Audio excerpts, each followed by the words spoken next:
បាញ់រ៉ៃរំប្រាំទៀតទេបានប្រត់ហើយសូមគុំធ្វើឲ្យខ្ញុំខូចចិត្តព្រោះបានតែពីងងាយចាចែលួងលោមមកកាន់ខ្លោចសា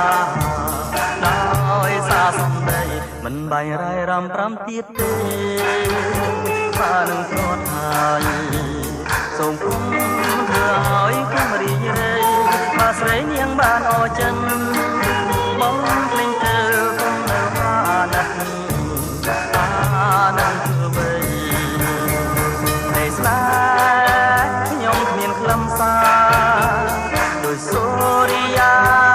អមរស្មីដោយមេឃនៅគួរឆ្ងាយពីផែនដីដោយស្រីផ្លាសំដីមិនមេត្តាមិនបាញ់រ៉ៃរ៉ាប្រាទៀតទេបានប្រត់ហើយសូមគុំធ្វើឲ្យខ្ញុំគង់ថាណែហាដោយការយល់សមបងភ្លេងទៅគុំចង់ត្រឡំធ្វើវិញ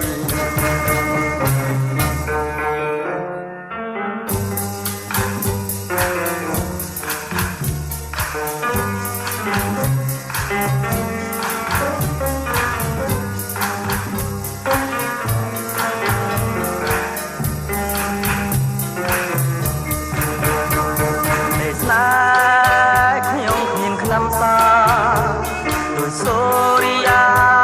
អាព្រះស្មីដោយមេឃនៅគួរឆ្ងាយពីផែនដី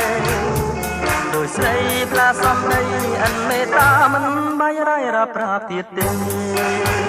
បានប្រត់ហើយ